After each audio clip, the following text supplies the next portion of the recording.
volontaires, des jeunes dynamiques qui, derrière ces belles voix, donnent de la force, qui, derrière ces belles voix, assurent la promotion de ces artistes tradis.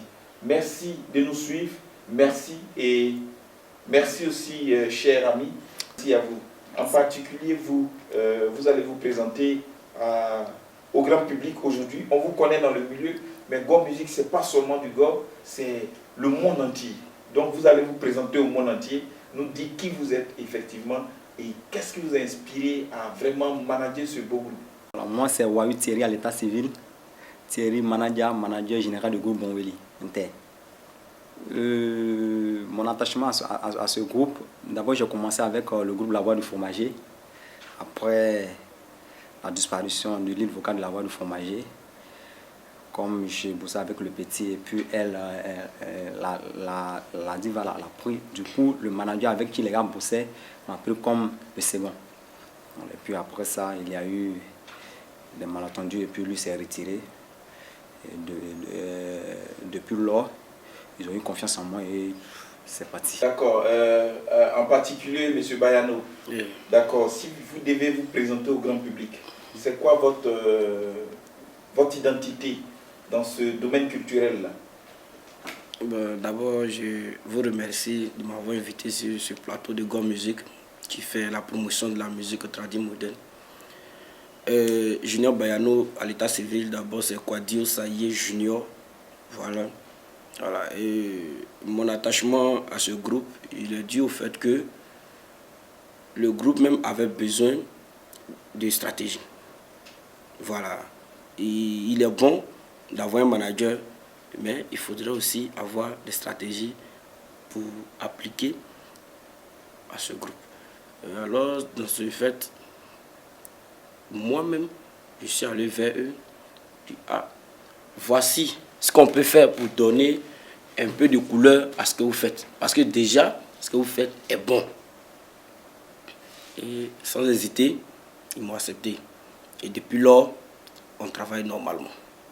Pour parler de stratégie. Et dans cette stratégie, dans la collaboration avec ces artistes-là, quelles sont les difficultés que vous rencontrez? Évidemment, je me souviens parler d'Arafat DJ.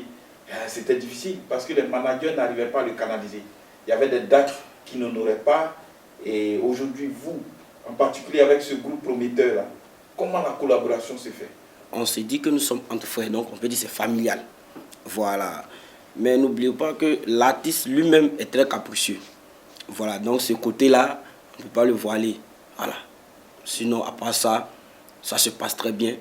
Et ce sont des artistes qui donnent envie aux gens de travailler. Voilà. Ce sont des artistes qui respectent et des artistes qui vraiment iront loin par leur comportement s'ils continuent dans cette lancée. Voilà. Et on n'a jamais eu de date, on n'a jamais eu de problème avec nos dates. Et tous nos promoteurs qui nous appellent ont été toujours servis normalement. Et c'est en cela aussi que je remercie le groupe, voilà, d'être toujours disponible. Si ça ne nous arrange pas, on ne va pas. Voilà, il était dit que ces artistes tradis modernes aujourd'hui, des cachets vraiment qui n'honoraient pas vraiment l'œuvre de l'esprit. Est-ce qu'en termes de cachets, vous positionnez vraiment votre groupe? En termes de cachets, il ne faudrait pas qu'on mette la charrue avant le bœuf. Donc, on fait avec, hein, c'est pas facile. On fait avec, c'est pas facile. Vous voyez, aujourd'hui, on appelle un groupe et on leur dit, je dis n'importe quoi, hein. On leur dit, bon, venez chanter ici, dans tel lieu, hors d'Abidjan d'ailleurs, je vais vous donner 100 000.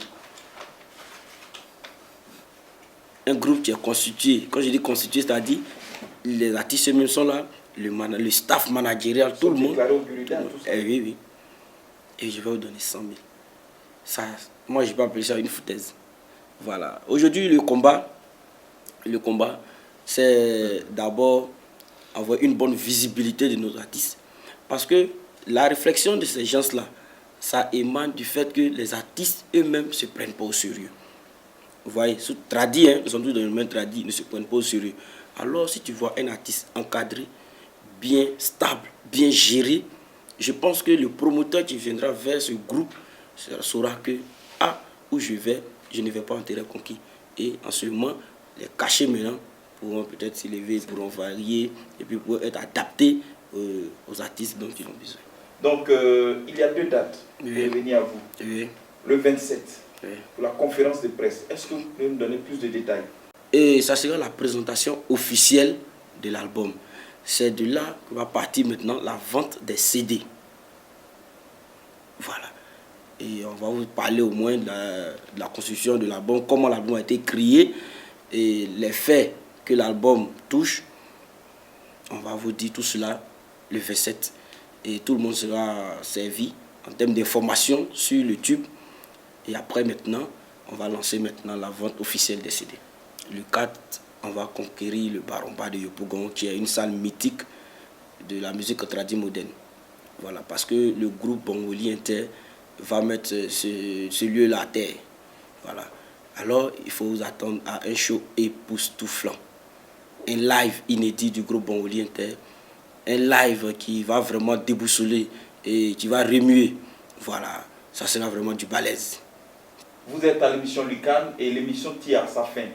Nous étions avec les managers du groupe Baoli Inter. Merci de nous suivre. Merci de nous suivre. Retenons 2 dates, le 27 pour la conférence de presse et le 4 avril pour le concert dédicace. Soyez là, sortez massivement car le groupe vous promet beaucoup. Merci et soyez toujours Go Music.